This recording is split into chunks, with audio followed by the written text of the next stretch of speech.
The Indianapolis Colts are coming off the heels of a 34-point victory heading into a big matchup with Arizona. So, can the Colts replicate that performance at home? What do you think must be done to send the Cardinals into a 4-game losing streak?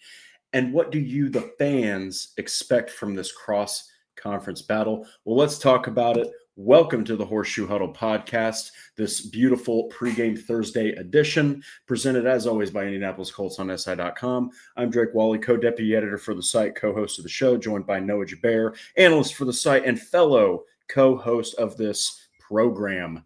Noah, we are fully we're fully in the midst of a team that is a playoff contender, and I got to say this: if you would have told me at the start of September that we would be talking in week 6 about this team being 4-1 and the number one team in the AFC, I would have told you you're insane. But how do you feel, man? How's your week been? And this is a matchup that, I know the Colts used to look at these games and be like, let's keep it close. Yeah. But this is a matchup on paper where Indianapolis 3 separate times this year has shown that they put the brakes on. I mean, they beat the brakes off of teams that are struggling like this. Yeah, and this is something we've said about Colts teams in the past where they didn't really handle their business up against teams that they should be favored against. And they're that kind of the heavy favorites going into this game at home. I think they're around a touchdown is the differential there that they're favorites by. So, yeah, I mean, this is one that you got to handle business on. I know it's a cross-conference battle,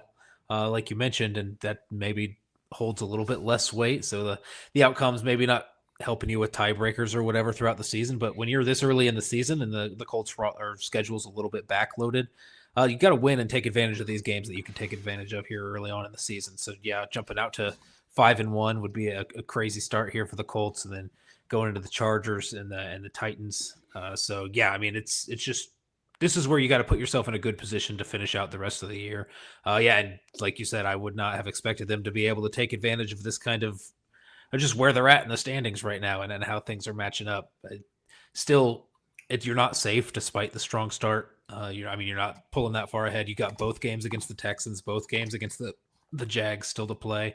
And those are both two teams that are still very much in the race there for the AFC South. So this is where you got to handle your business against a team that you're favored against. We'll just see if they're able to pull it out this week. Yeah, and I love that you brought that up because the Colts kind of have a little bit of grace here because you got Arizona, who is just, I mean, especially after you saw what Jonathan Gannon did, on the sidelines. That's a team that has Miami Dolphins type of dysfunction vibes going on. At least maybe not as bad, but it's close. Then you've got the Chargers, who are just down so many players. Yeah. And then you've got they really always are. And then you've got Tennessee, who you already destroyed, and they just beat the Cardinals. But then, man, it really starts getting a little bit. You're going to know if the Colts are legit, because then they get at Pittsburgh, and then you get a bye, or you get the Falcons, and then you got a bye week. But then, even though the Chiefs have struggled, they're still the freaking Chiefs. You've got them at Arrowhead. Then you've got Houston, Jacksonville, Seattle, good team. San Francisco, shown they're a good team. I mean, Jacksonville has shown that it's going to be just fireworks when those two teams play. So they've, like you said, they've got to take care of business now while they can, because the last thing you need is to lose any of these games that you're supposed to win. But so far, the Colts have shown that they're not going to do that. So, guys, thank you so much for joining here. We got Marquise, Colts Nation. Let's keep rolling. Hey, it's all about momentum. And Marquise, right now, the Colts have all the momentum, maybe more than any team in the entire NFL. Dare I say, Noah, another team that has a lot of momentum right now because they're also 4-1.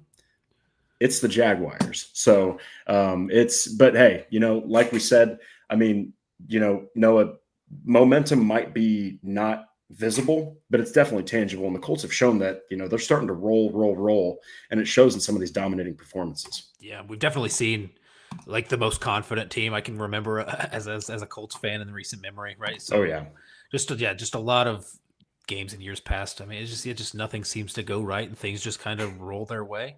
Now a little bit, things start to go right more often than not when Daniel Jones is under center for him, and then this year under the new scheme changes they made on defense and just all the changes that they made in the offseason.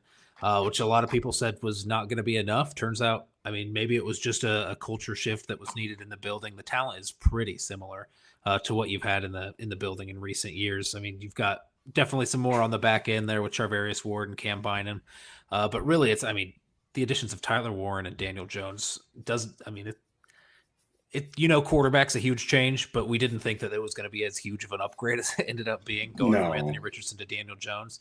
And then we warned all year or all off season, all draft season about how a first round tight end sounds cool. And that might be a good piece to have on your offense, but don't expect too much from a first round rookie tight end. They usually don't end up like Brock Bowers and going out and producing like that.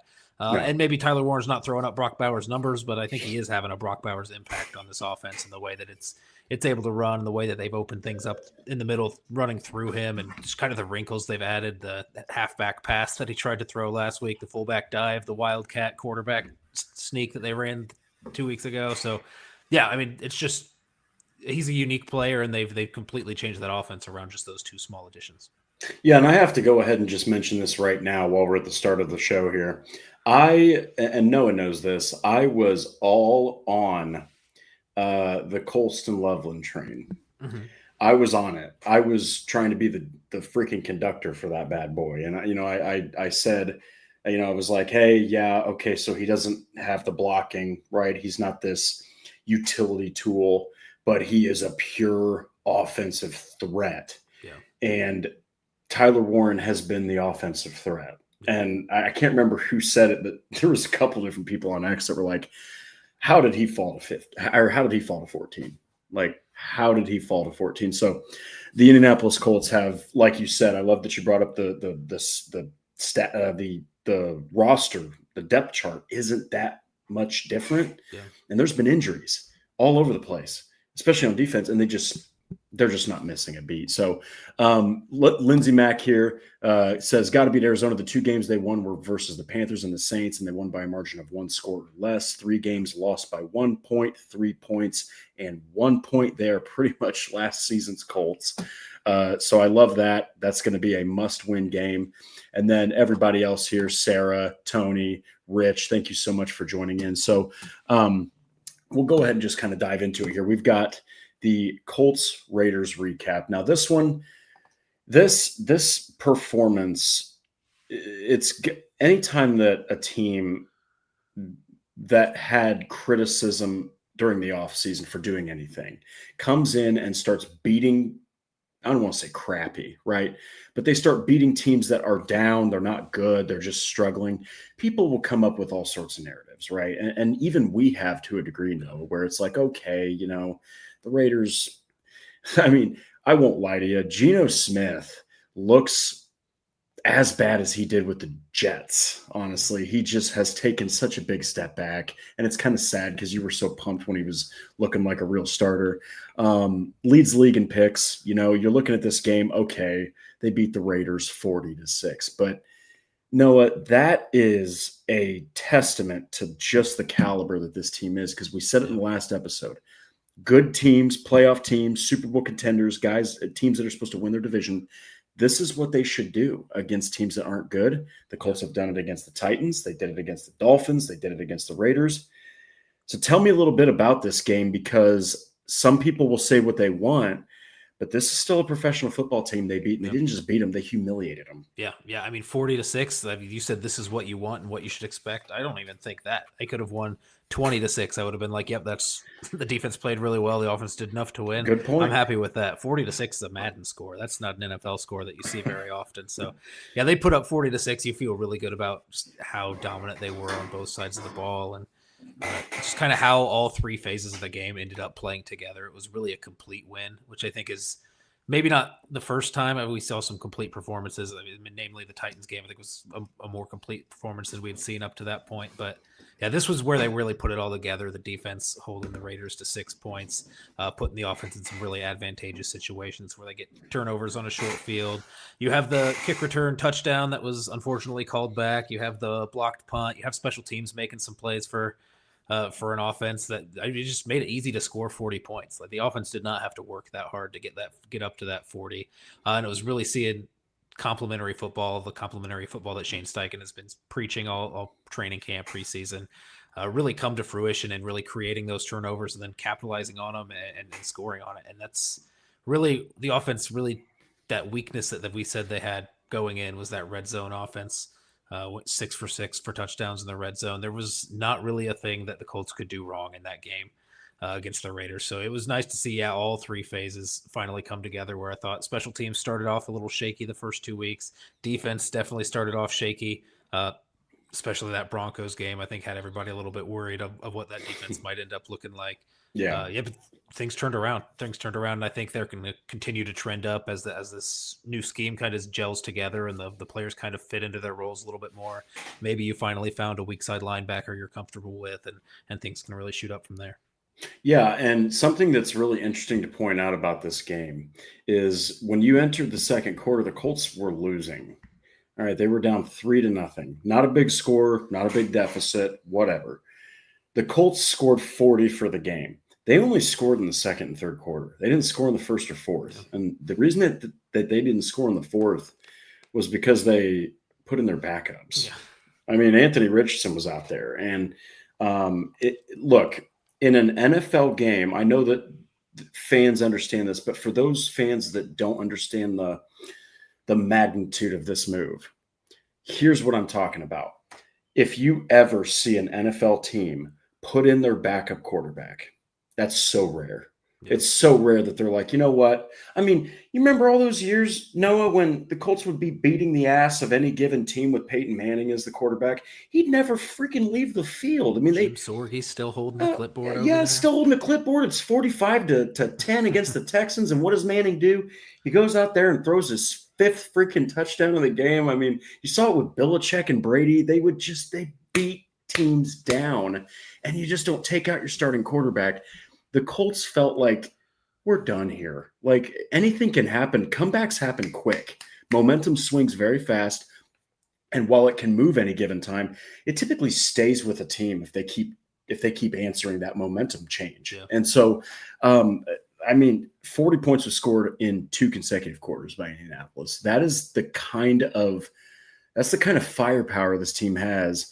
And they had a defense that just kept giving them the ball back. So this was a complete performance. It's what you want to see. It's what you need to see. You know what? Since we're about to leave this subject here, I have an interesting question for you. Did you see anything that they needed to improve in this game? There was definitely some spotlight. The weak side linebacker, I thought, looked a little bit rough. You didn't get a lot of pass rush from Quiddipe, but you were able to get that from some supplemental pieces on defense. Now with Joe Bacci on IR and Jermaine Pratt coming in, which we'll get to later on in the show, maybe you shore some things up there, or maybe it's still just as much in question as it has been before. But as far as the offensive side of the ball, I don't know what you can do better there. You thought you might be hurting a little bit without Alec Pierce out there for the second straight week. But Ashton Doolin came in and did a remarkable job. Not just on the stat sheet, he had a couple of big gains, but like that kick return that he brought back that was called back. Then he had that sucked. He had that really close, almost a catch there on the sideline where he was open and just kind of got blasted by Jeremy Chin, I think, on the sideline and just barely couldn't hang on. Then he drew the pass interference on the same side of the field. He was doing things for the offense that kept it rolling. So maybe having Alec Pierce gives you a little bit more explosiveness. But no, everything seemed like it was going pretty well. There was a couple of throws that Daniel Jones missed, but if this is how nitpicky we're going to get in a 40-6 Raiders victory, I'm very happy. So yeah, I think just continue to build off of those performances. It's not always going to go as smoothly as it did last week, obviously, but you hope you can keep enough of those good things on there so you can survive some of those calls that don't go your way in the future. Yeah, and we'll get to it later, but Jermaine Pratt was like, ooh, this isn't a very good team. And the Indianapolis Colts that just destroyed the Raiders, now he's on the other side of the football, and he's literally going to be playing for the home team that he just was an away he was on the away team just a week ago. So, but at the end of the day, guys, the Raiders are probably a 4 or 5, maybe 6 win team. You're probably going to see Geno Smith benched at some point. Pete Carroll is a phenomenal coach, and they do still have dogs on that defense.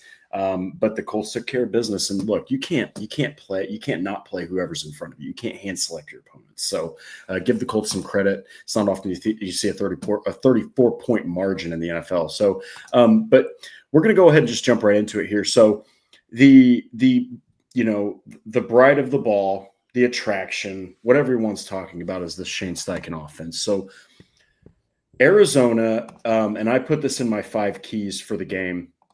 Arizona's not really a team that's talked about. In fact, dare I say this, Noah, unless this team makes the AFC or the NFC championship and maybe slides into a Super Bowl or something, they're just not a team that's going to be talked about incessantly by the media. And they're just not. But a lot of people don't know right off the top of their head some of these statistics. So the defense is very interesting for the Cardinals. They are 28th in passing yards allowed. They are 8th in rushing yards allowed. Now, this is pre-Thursday Night Football. But that's really interesting because you will look at this and you'll say, okay, why would you shy away from giving Jonathan Taylor the football early on? Yeah. But we've seen this offense come out, and everyone looks at this offense still to a degree like, okay, well, Daniel Jones, he's playing good, but you got to get that ground game going. The Colts, Noah, have multiple times this season led the dance by letting Daniel Jones go out there and sling the pill. And then you open up things for Jonathan Taylor. So I guess I'll start it off with this. What does this defense kind of show you that the Colts might be able to exploit? How do you think they'll start? Tell me a little bit about what you think Indianapolis' offense might do on the surface here. Yeah, I think they have a pretty solid defense over there in Arizona. It's not a lot of big name recognition you have on that side of the ball, but it's a unit that's performed at least better than their offense. So if you're going to pick one side of the ball that you're a little bit more afraid of the Cardinals, I think you're usually looking there on the defensive side of the ball. They've got obviously Calais Campbell, Dalvin Tomlinson up the middle. Calais Campbell obviously is going to be really good he's a threat until he proves he's not. He's been in the league for 13, 14 years at this point, playing at a really high level. He's somebody you have to be aware of running up the middle. And then, Will Johnson, the rookie Will Johnson, who we talked about a lot in terms of draft prospects that the Colts might go after. He's playing really well. Dadrian Taylor Demerson, Budda Baker on the back end are some pretty good safeties. They've got people really at every level of the field. Mac Wilson, Akeem Davis-Gaither in the linebacker core. They've got people that you're probably a little bit worried about. But so is every team that you've played up to this point. They don't have the defensive talent that you'd say the Rams would have, and I thought your offense performed at least pretty well against the Rams defense.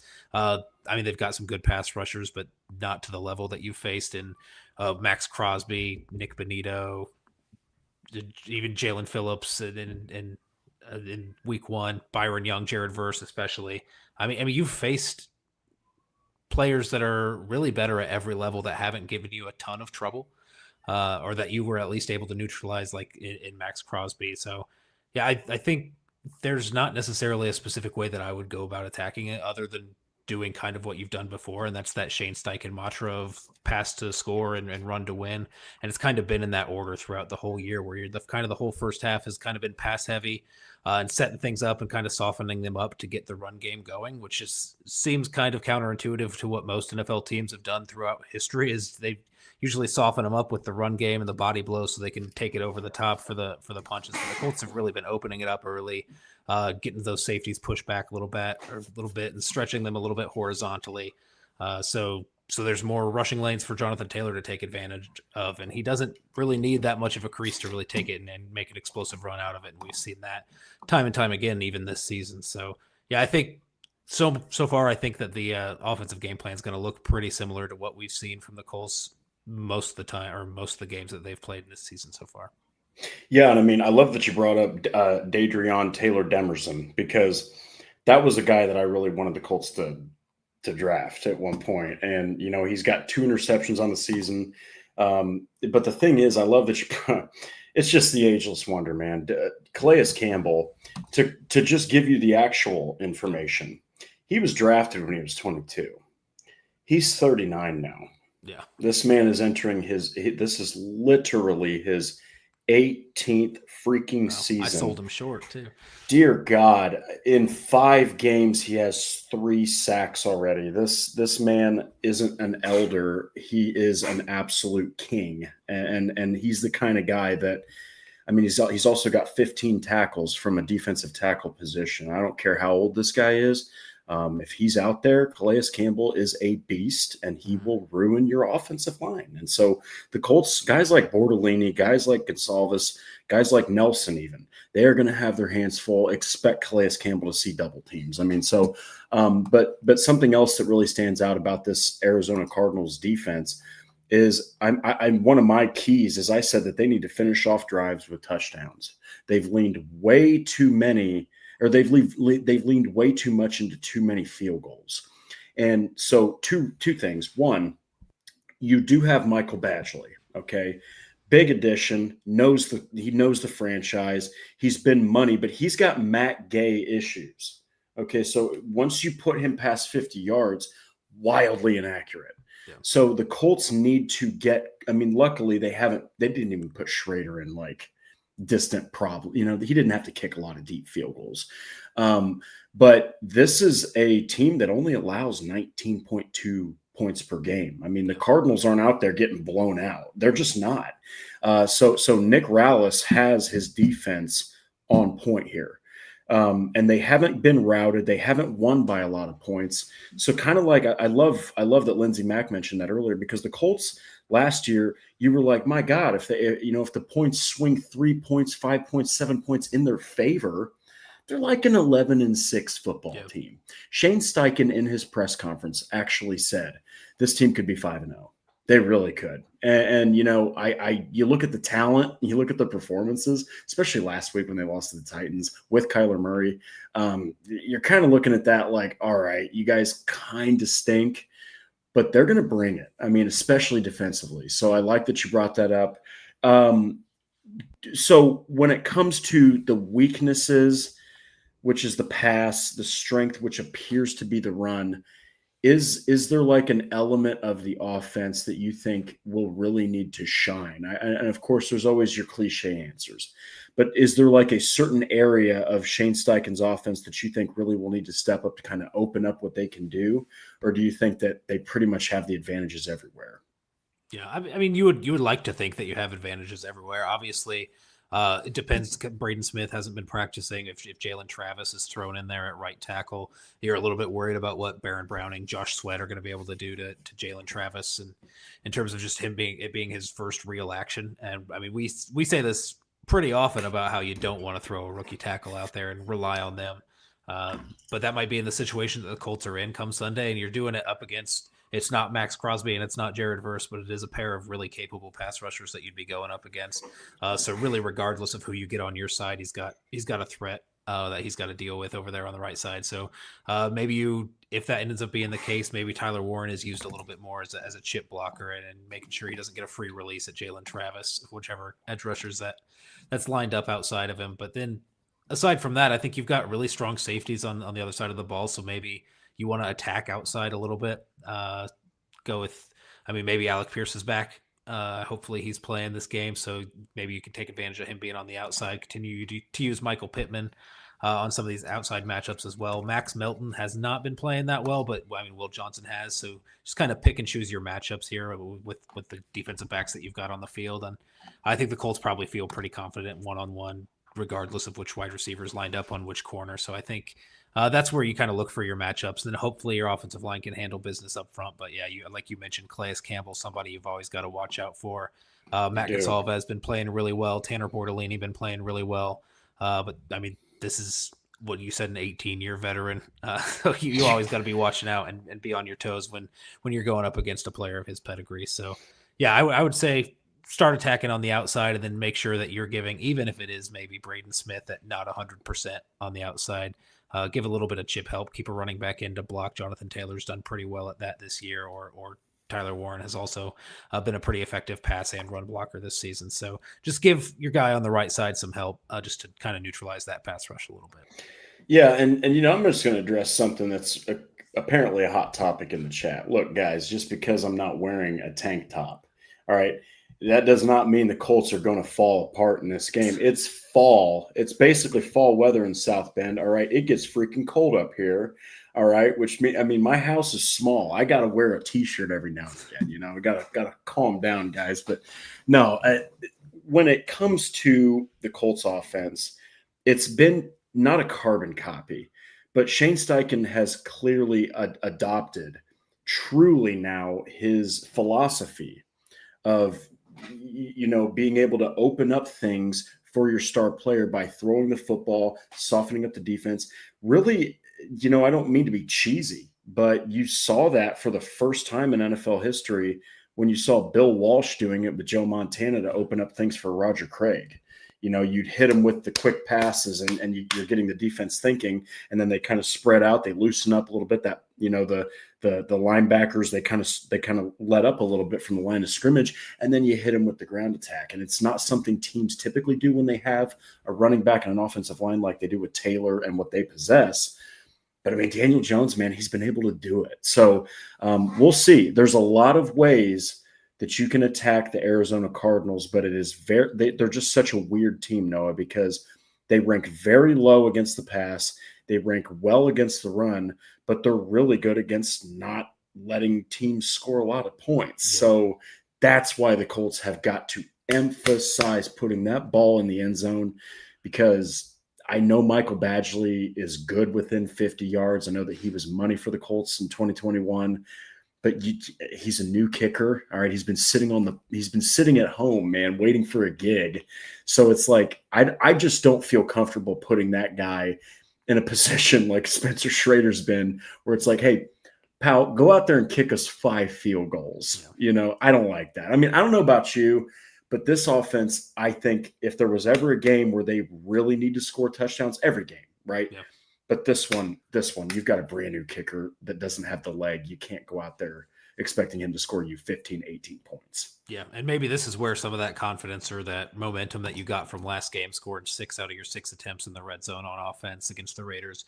Hopefully you can continue some of that success and understand what's working for you a little bit better now that Shane Steichen's gotten a little bit more, just some more reps there in the red zone. Daniel Jones gotten a little bit more reps in the red zone. That touchdown to Michael Pittman where he rolls out to his right and kind of rifles one in there that Michael Pittman dives for. I mean, that was really good throw, really good catch, just really good execution, and kind of in the tight windows that you're going to see in the red zone, the plays that you need to make. So hopefully that gives Daniel Jones some confidence and Shane Steichen some confidence to call those sorts of plays going forward and to understand that his quarterback is capable and willing to make those throws. And I think that can lead to some success. I know they struggled early on in the red zone, but I mean, even when they were struggling on in the red zone, it seems like they've got all the pieces and all the matchup pieces and chess pieces on the offensive side of the ball that they should be able to find success regardless of where they're at on the field. They've got guys like Tyler Warren, like Josh Downs, who can win in tight spaces against who they're matched up against. They've got Tyler Warren again, Alec Pierce, Michael Pittman, these guys who can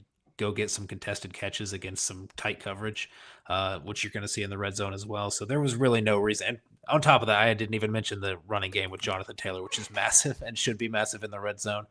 They've always had all the pieces to succeed in the red zone. It was nice to see them finally put it together. And yeah, like you mentioned, a defense that's not given up a ton of points, and really a team that, like you mentioned, it's like a 10-point differential or something in their first 5 games. Like they're really close. The last 3 games that they lost were all last-second field goals. So yeah, I mean, it's a team that's going to play you close. I wouldn't expect a blowout like you saw with the Raiders. I mean, if they do that, then we're definitely having another conversation. But this is where you got to really be a little bit sharper than you have been through the first 5 weeks in the red zone, excluding the Raiders game, and really build that lead and get the points where you can. That way you don't, because I mean, if it comes down to a last-second field goal, I don't know how confident you're feeling if you're the Colts right now with the new kicker that you just brought in. Yeah, and as we kind of transition here to the oh dear Lord, Tom Brady Brady 12 has made his triumphant return, referencing something that is almost 10 years old. My friend, man, the times have changed. I will say, if you're a Patriots fan, I love Drake May. I will say that. But anyway, I love it, man. I love that he just randomly pops into the chat and references that AFC Championship game. So before we move on here, at the end of the day, this Colts offense, this is an Arizona team that they were humiliated last week. They humiliated themselves, right? And you're looking at this whole situation. I believe it was, let me look here. Yeah, it was Amari DiMercado, right? Very Adonai Mitchell of him. If he doesn't drop the ball, which I just still, Noah, I don't understand why this happens in the pros. It doesn't happen in college, right? It doesn't happen in college. It happens in the pros. If he doesn't fumble that would-be touchdown, they win against the Titans, right? So like they're a team. I know Jonathan Gannon is not people don't really look at him like, all right, you're an NFL coach. I don't even know if Arizona fans look at him like he's a legit NFL coach, but he clearly has that team fighting in these games. They fight. They don't lose by a lot. And I will say, as we transition here to what do we expect from the Colts defense, we have to turn this into a two-parter. We have to make this a two-parter. How do they approach Kyler Murray, and how do they approach Jacoby Brissett? Because two massively different quarterbacks that do good things differently, excel in different ways.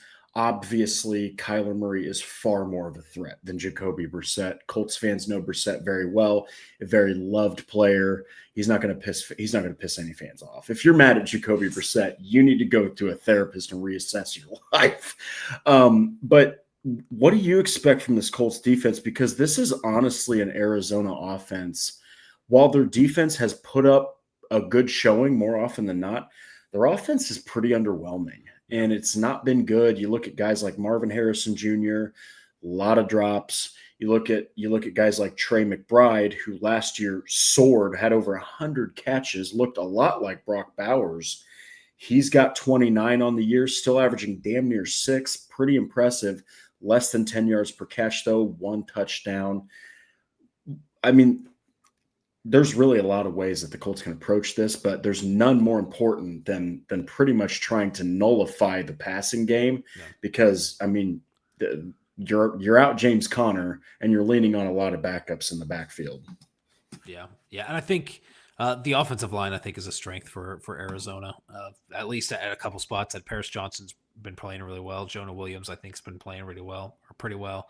They've got at least 3 or 4 of their 5 offensive linemen are playing well. I think one of their guard spots is kind of shaky right now, but which is maybe something that you could take advantage of on the interior with DeForest Buckner. Grover Stewart seems healthy and ready to go, so hopefully you can just attack that weak link there. I think it's on the right side of their line. Isaiah Adams, the right guard, has been struggling quite a bit in the first 5 weeks, but yeah, I mean, it's going to come down to quarterback. I think the game plan, not only from the Colts defense on that side of the ball, is going to depend on whether you're facing Kyler Murray or Jacoby Brissett, but also that whole Arizona Cardinals offense is going to shift completely, not just the style you're getting from the quarterback, but probably the play column that you're getting from the offensive side of the ball also, depending on whether it's Kyler Murray or Jacoby Brissett. So, I mean, yeah, we could very well, if Kyler Murray's not out there, see a Colts alumni meeting there in the quarterback room. Jacoby Brissett, I think their third quarterback is Keaton Slovis of Colts practice squad fame. So yeah, I think that.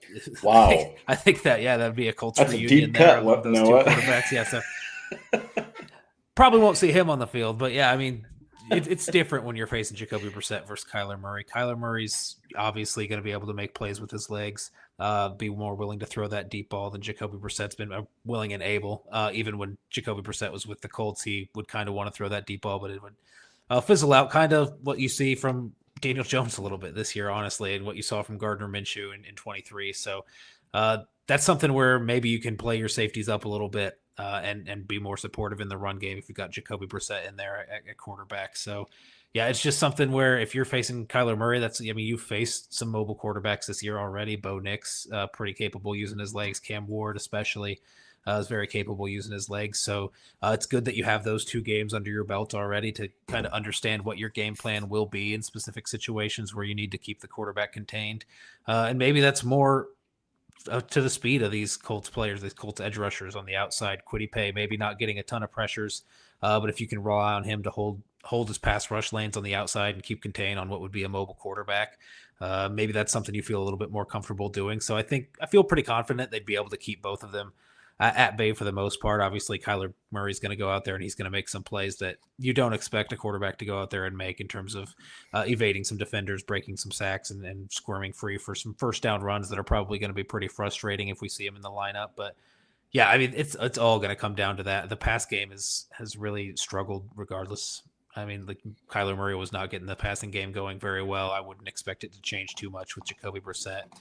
Probably Jacoby Brissett would be a guy who would focus on hitting Trey McBride. So maybe you need somebody like Zaire Franklin, Nick Cross, maybe even Jermaine Pratt if he's playing any significant snaps to be there to be able to neutralize a guy like Trey McBride. So yeah, this is really going to come down to a tale of what 2 different game plans could be depending on who you're facing. And while one certainly, I think, threatens you and scares you a little bit more, I think both should be pretty manageable for this Colts defense. Yeah, and I mean, Arizona, I mean, it's 32, 31, 30, 29, 28, 27, 26. They are 26th in the NFL in yards per game at 288.4. But when it comes to that passing attack, it is 30th in the NFL with 170.2. Now, I do think part of that is that Kyler Murray, people laugh at him because of his height, right? I mean, people make jokes about him. The dude's a dog. I think he runs like a toddler. I think he runs like a toddler who stole the remote. That's what Kyler Murray looks like running the ball. You are dude. You can't do that to me on this show. We got to keep it professional. That almost made me laugh way too hard. But this is an offense that still has the firepower. They still have an ability to make things happen. And yes, their offensive line is a strength. But something that I found very fascinating that I covered is that I'll just read the excerpt.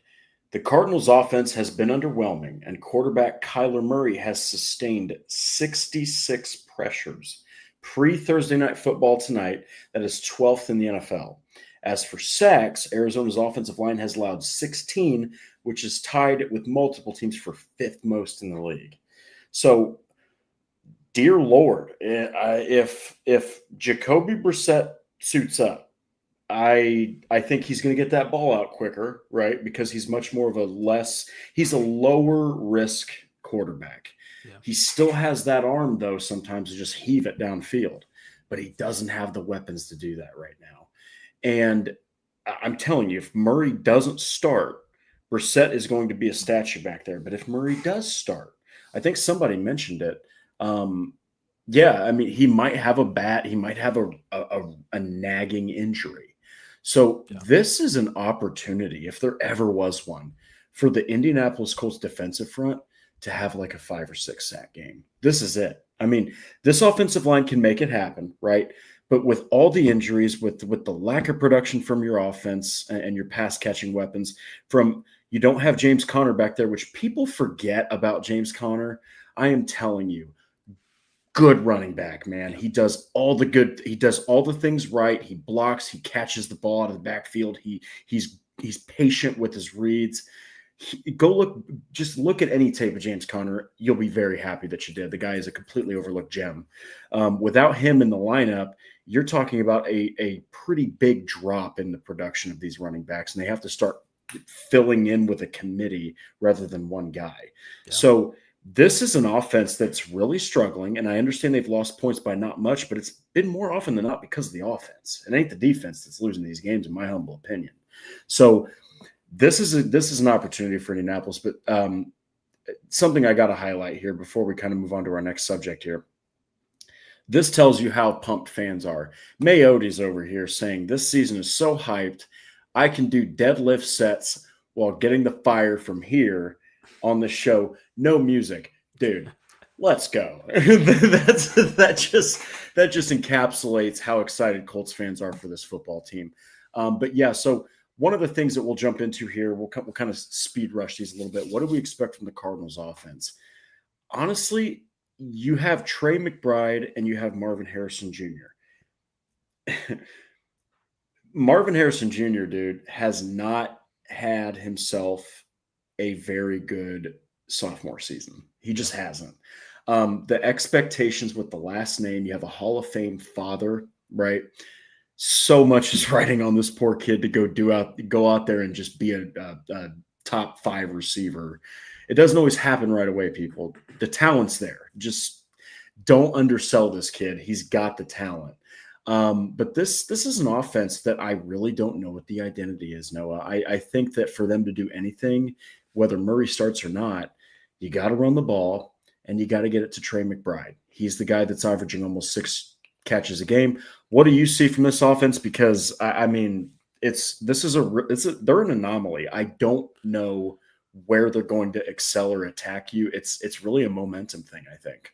Yeah, it's rough. And yeah, again, it's going to depend on what quarterback is out there. But I think it's got to be all about matchups. If you're the Cardinals offense, if you're looking at this defense and trying to find ways to attack it, if you see Jermaine Pratt in the lineup, if you see Austin Ajaki in the lineup, whoever's on the weak side, try to isolate them on Trey McBride, isolate them on one of your running backs coming out, and see if you could take advantage of some of those matchups. I mean, even Mekhi Blackman, I'd have an eye on him. That's 2 games in a row where he's just bit the dust and had his face in the turf for a couple of big plays that have gone the offense's way. So I'd probably be targeting him if I was the Cardinals offense as well, just regardless of what receiver you've got out there, Zay Jones, whether it's Marvin Harrison Jr., Michael Wilson. I mean, you've got some guys who can take advantage of some of those matchups. So, I mean, they just haven't really put it together. I mean, we talk about the receivers, and I think they're underperforming or performing even worse than the quarterback. I think the passing game is struggling for the Cardinals mostly because of the receiving targets more so than Kyler Murray, and a little bit because of the offensive line and pass protection. But yeah, I think they're capable of putting together a strong offensive performance. Running backs, I mean, you're definitely struggling. They're on Amari DeMarcado was their third option. Now that he's benched, they're moving on to their 4th and Michael Carter. So Zonovan Knight, you're just kind of throwing some guys out there at this point. And even though the Colts run defense has been a little bit shaky in some weeks, I think they got it mostly together last week, and I think they can continue to grow from there. So yeah, if you're the Colts, I'd be on the lookout for some of those matchups that it seems like there should be enough film on the Colts defense for offenses to take advantage of. And namely that being Mekhi Blackman and whoever ends up starting at weak side linebacker for you this week. Yeah. And, I will say that it's Patrick, mother of God, man, your comments, it's just ridiculous. I love it. You're a comedian. Please keep them coming. I just can't show them. I just cannot show those on YouTube. We will get flagged so quick.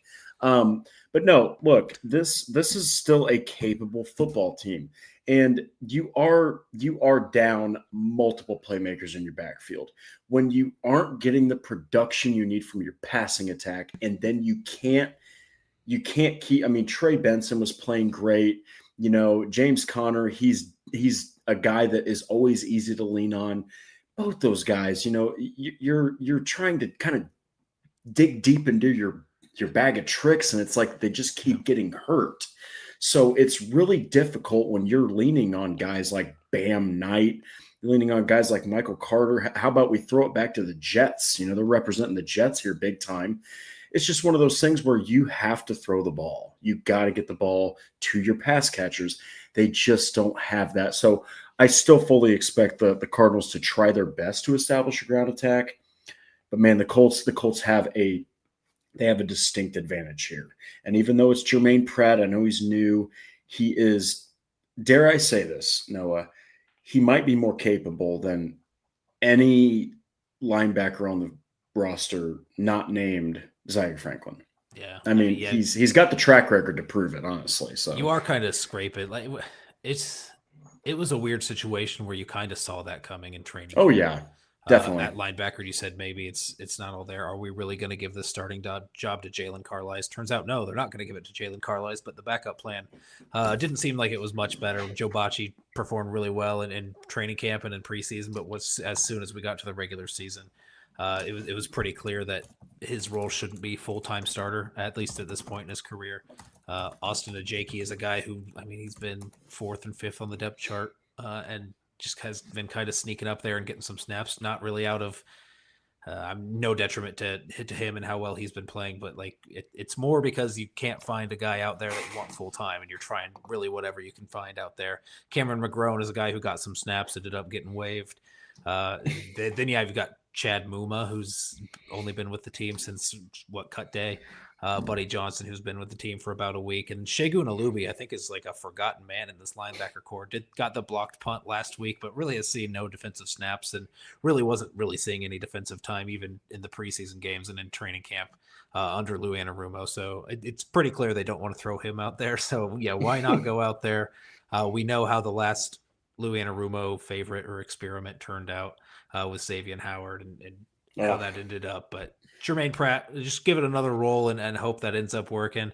Hey, I mean, I thought Mike Hilton played pretty well when he was thrown in there. He did. He's on IR now, so I'm not going to completely say everyone that Lou Anarumo is trying to bring in, all these veterans are really hurting the team, because I think Mike Hilton played well. So maybe you get more of that from Jermaine Pratt than on the Xavier Howard side.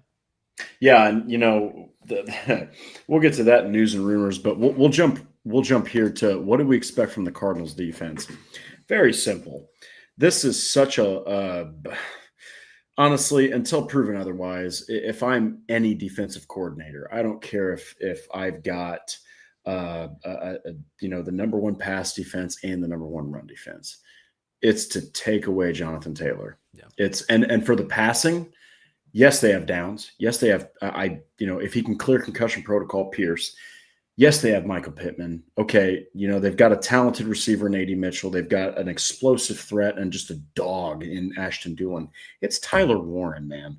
If you allow Tyler Warren to soak up targets, soak up catches, it's a lot of times going to be short. I know he can make it happen deep, but it's a lot of times going to be short, and then he creates those yards after catch.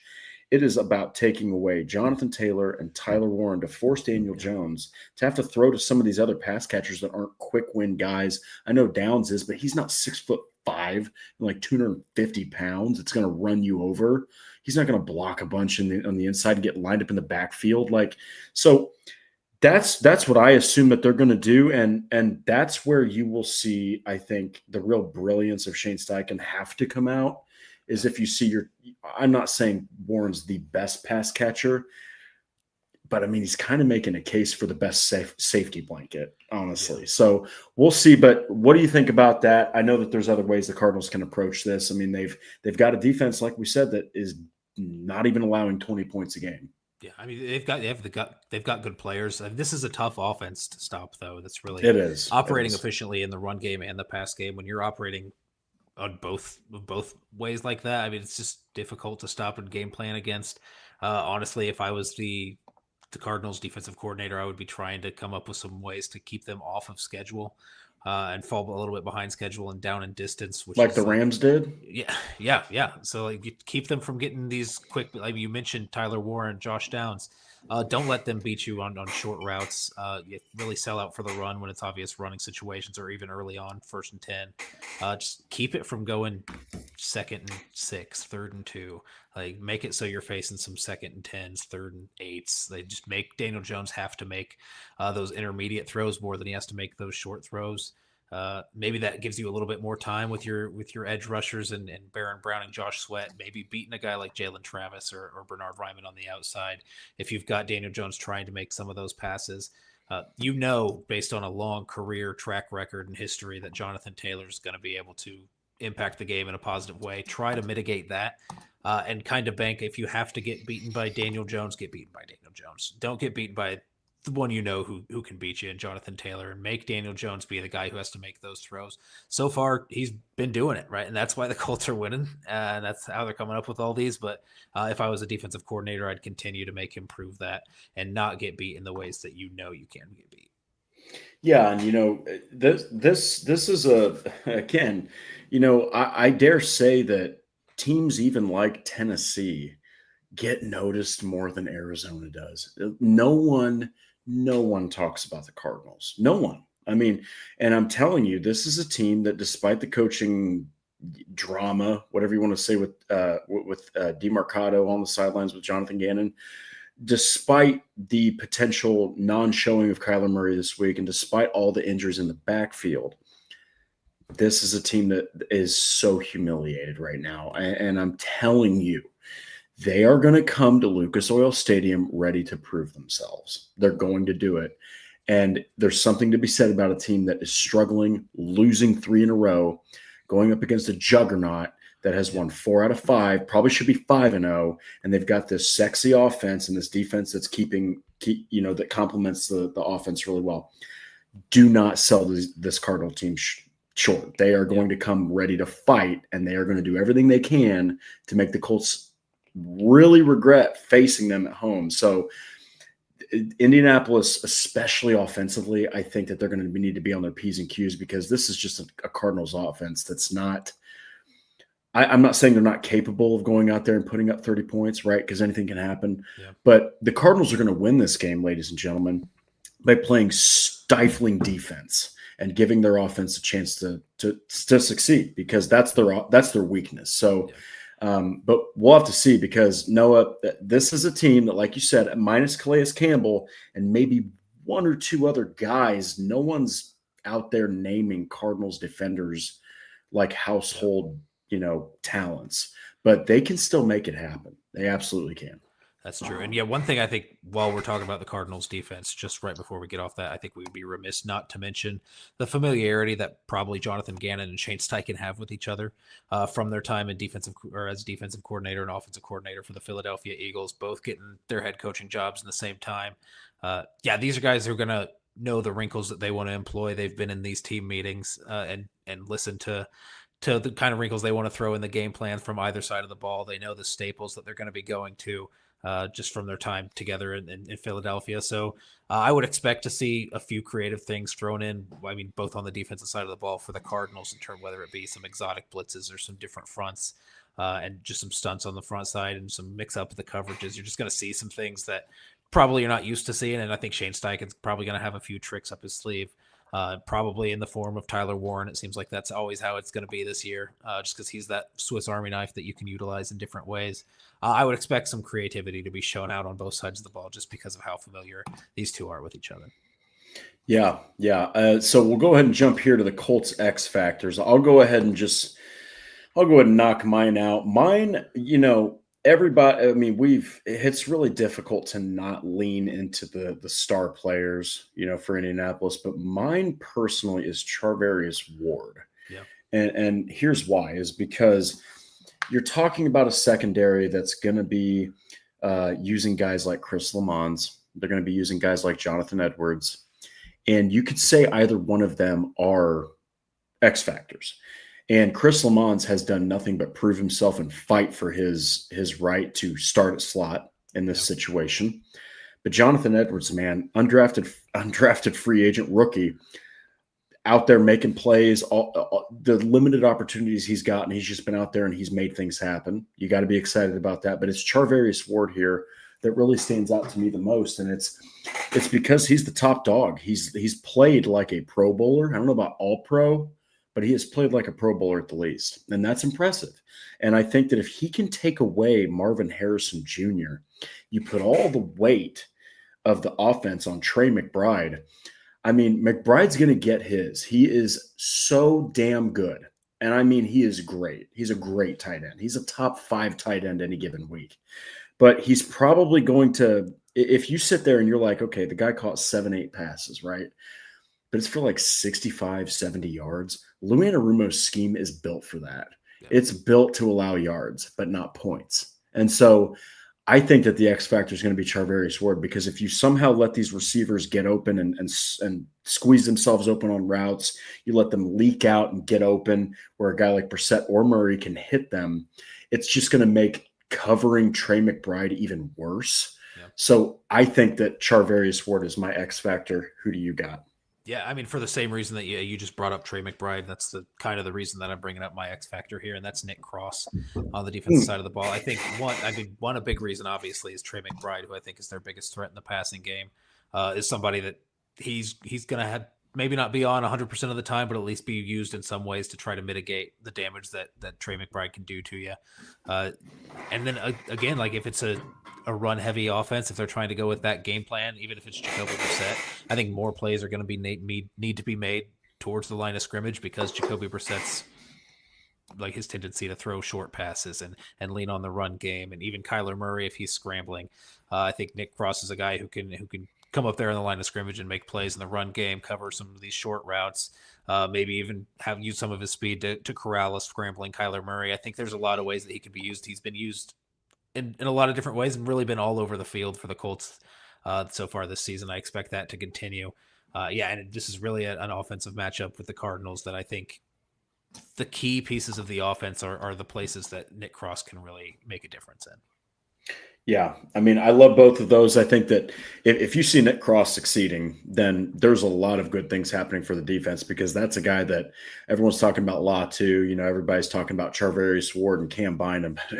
I mean, Nick Cross is just continuously proving that he needs a new contract or an extension or something. The Colts are going to need to figure out a way to pay that guy, or he's going to get picked up by somebody else pretty quickly. So I actually want to throw an offensive one in there real quick. Go for it. Let's do it. That's Alec Pierce. I think if he's playing, I don't even think it's possible. It's partly because of the explosive, the opportunities that he opens up for you down the field. I know you have a little bit of that with A.D. Mitchell and Ashton Dulin.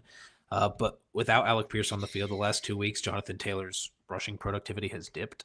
Yep. And I think that's one because defenses are not as scared of the threats that you have on the outside, and Ashton Dulin and A.D. Mitchell will really take you deep, which allows them to maybe cheat up a little bit, react to run plays a little bit more quickly, so you get some help on the second and third levels in the run defense. And then just blocking on the outside, something that Alec Pierce has always done, had a high motor for that, and it blocked really well to seal edges. They've used Michael Pittman a lot in those kind of ways, in motioning in and taking out some defenders. Alec Pierce can be used in the same kind of way. So even if we see Alec Pierce playing and active, and we don't see him come down with a 40, 50-yard contested catch like he seems to every week, I think it will open up some things in the run game for Jonathan Taylor and make this offense a little bit more balanced. Yeah, I mean, at the end of the day, man, if Alec Pierce can go out there and even start, if he can even play, he impacts the game way different than, especially for Jonathan Taylor. I mean, if he catches, like you said, one pass that's downfield, the whole defense is the opposing defense is going to start to back up. They're going to start to account for that kind of explosive, potential. But then at the same time, if the run breaks off and it starts going downfield, you've got yourself basically another tight end, right? That's going to make those blocks, and he's going to put himself out there. So, but we're going to talk real brief about the biggest threats from Arizona. Very simple for me.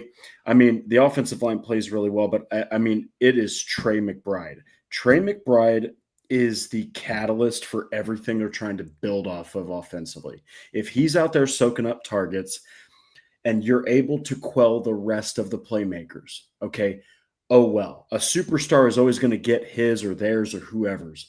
Whenever they're on the field or any sport, a superstar is almost always going to get theirs. It's just a matter of stopping the rest of the team around him. But if you start letting other players even make a couple of big plays, McBride is the kind of talent that he could put up 8 catches, 115 yards. He's got the speed and the breakaway ability, and 2 touchdowns. And I'm telling you, if Trey McBride's putting up those kind of numbers, you're probably not winning the game. That's my biggest threat. If that was yours, I'm sorry, but who's yours, Noah? I mean, I think that's a pretty clear one. I want to say Marvin Harrison Jr. so bad. I'm excited for him coming back to Indianapolis. It's going to be fun. See the picture of Marvin Harrison holding him after the Super Bowl win, wearing the Colts jersey. I know. Wish that was something that could have happened for the Colts, even if it wasn't necessarily the smartest choice to make that draft pick. Would have been good. Just for the fields would have been nice, right? But yeah, it's the way he's playing. I'm not sure that that's something you're super worried about, especially if you have a guy like Charvarius Ward to neutralize that on the other side of the ball. So I'm going to go on the defensive side of the ball for the Cardinals and say Dadrian Taylor-Demerson. Much like I said, Nick Cross here, for the Colts. I mean, Dadrian Taylor-Demerson is a guy who's all over the field for the Cardinals at the same position back there at safety, and somebody who's going to be lurking and looking for that next Daniel Jones mistake. If Daniel Jones is lofting up a deep ball and doesn't quite have the power to get there, I think he's going to be a guy who can take advantage of that and be one of those rangy guys on the back end. So really, if you're taking those deep balls to Alec Pierce or Ashton Doolin, A.D. Mitchell, whoever's in the game that you're taking those shots to, he's very much a guy who's going to be up there fighting for that and making those plays a little bit more difficult, and somebody who's probably going to be matched up a little bit on Tyler Warren, him and Budda Baker both. So, yeah, I'm excited to see how the Colts match up with some of this talent on the defensive side of the ball. It's not the biggest names, like we've mentioned, but really some solid pieces, and I want to see how the Colts react to that. I love it. Yeah. And so definitely keep an eye on those Arizona playmakers. So before we get to the final score predictions, Paul, cheers to you, pal. Thank you so much, man. And it's apple juice. So I'm just trying to keep myself hydrated here. It's late at night and it's been a long day. I went on a run. I have to hydrate. Don't laugh at me, Paul. Come on. Yeah, so at the end of the day, we do got to throw out our score predictions. So I put mine out on the round table. I think the Colts are taking this one, man. I mean, anything can happen, but this is not the same Colts team that we saw last season. They're confident, they're efficient, they're playing. The biggest thing, Noah, is they believe in what they're doing. They believe in it, and they show it in their interviews in the locker room, the vibes. 34-23. Until the Colts face a defense, until they literally face somebody that puts the brakes on them, because even that Rams game, they only scored 20. They should have had over 30 in that game. Until it literally happens without any stupid gaffes where you're like points were left on the field, I just don't see how they're not going to take care of business here. What are your thoughts? Yeah, I hate making predictions that are too disparate or too far in the Colts' favor.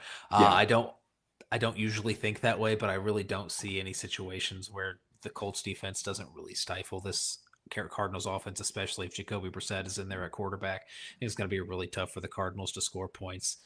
So I think it's going to be difficult for them to keep up. The Cardinals defense I respect a little bit more, but the Colts offense is really firing on all cylinders. So at the very least, I expect the Colts offense to have an average game. An average game for them would be putting up maybe around 28 points. So we'll go 28-17. Colts, which I know sounds like too big of a differential, and you can't expect them to blow out subpar teams every time that they go up against them. But it's kind of what I'm feeling, kind of how the matchup is trending, especially with Kyler Murray's status up in the air. That's how I'm feeling. It should be a victory here for Indianapolis. Hey, man, I'm right there with you. We'll go ahead and knock out these Colts news and rumors. So just to kind of throw out the flurry of things that happened, we'll actually, just because for the sake of time, we're already over an hour, we'll knock out the two biggest ones. Obviously, the Colts signed Jermaine Pratt. Not a surprise at this point. It was a surprise earlier in the regular season and, dare I say, the offseason when they didn't sign him. I was quite shocked. But you're talking about another Lou Anarumo disciple, but this one's different. Similar to Mike Hilton at a different position. This is a guy, I mean, who's put up 100 plus tackle seasons. He's shown that he can operate well within Lou Anarumo's scheme. And then, of course, just so we can knock both of them out, the Colts signed Michael Badgley, a guy they know well, a guy that doesn't take a lot of time to say, hey, here's what we want from you, just to replace Spencer Schrader, who, by the way, if anyone was under a rock and didn't hear it, not just a season-ending MCL, ACL tear. His entire knee was completely ripped apart. And honestly, Noah, I don't like to be a guy that's negative, but I just hope that Spencer Schrader can kick like he has been kicking again at some point in his NFL career, because you're talking about his entire career is embedded in that knee. So yeah, it's rough. Yeah, such a young player that was playing really well on a penalty that didn't really need to happen, a hit that didn't need to happen on the most important part of a kicker's body. So yeah, it's just all bad formulas that lead to a scary situation there for Spencer Schrader. So wishing the best for him. But on the bright side for the Colts, I think they have the new best nickname on the team, with Michael Badgley, the Money Badger, on the team. So yeah, but like you mentioned, struggles from beyond 50. I think even more so than Matt Gay has in his career. So it's definitely something that's going to be a little bit shaky, but it's rare that you find a kicker on the open market who has familiarity with the process you've already got going in there. He's worked with Luke Rhodes. He's worked with Rigoberto Sanchez as the holder before. That process should be pretty untouched. So he has some experience with that. So maybe you're a little bit worried about what the long range effects might be in terms of him throwing him out there on 50+ yard field goals. But you feel comfortable with getting somebody who you feel like can fit into your process and really do it without a hitch and get going immediately, because this was in season, replacing a starter, replacing a kicker. I mean, it can be good, it can be bad. Like, there's not really any job security in here for Michael Badgley. There's so much that it's hard. It's hard to find 32 good kickers, let alone when you're moving on to kickers 35, 36, 37 like you are now at this point in the NFL season. So just hoping for the best there on that move. I don't really have any opinions on who else they should have gone for. I mean, if you're signing like Younghoe Koo would be a name that was thrown out there, but currently on the Giants practice squad, you would have just had to sign him. You can't bring him in for a workout, so you wouldn't have had this big 8 kicker tryout like the Colts had if you went that direction. So it is what it is. We'll kind of see how it turns out at least this Sunday and then going forward. Yeah, I mean, look, at the end of the day, guys, this is a team that is firing on all cylinders. They've got a matchup where they should win. We'll have to see, though, because anything can happen in the NFL. But, guys, thank you so much for joining us tonight. As always, don't forget to like the Horseshoe Huddle on Facebook. Follow Indianapolis Colts on SI.com. On X, we are at Colts_SI. Subscribe to Horseshoe Huddle on YouTube and click the bell to turn on all the notifications. If you want to listen, Noah's got us covered on everywhere like Apple, Spotify, wherever else you listen to podcasts. But, guys, we will be right back here on Monday to break down how this game went. It's former coordinators on the same team for the Eagles against one another. There's a lot riding for the Colts. If they can hit 5-1, that pretty much puts them directly in like a number 1 seed conversation. Whereas if the Cardinals lose this game, they're 2-4. They're on a 4-game losing streak. And you start to ask yourself, will Jonathan Gannon even keep his job through the season? So this one's a big one. People aren't talking about it enough. There's a lot riding on this game. Until then, everyone have a great week, a great weekend, and we will see you all again on Monday night. Take care.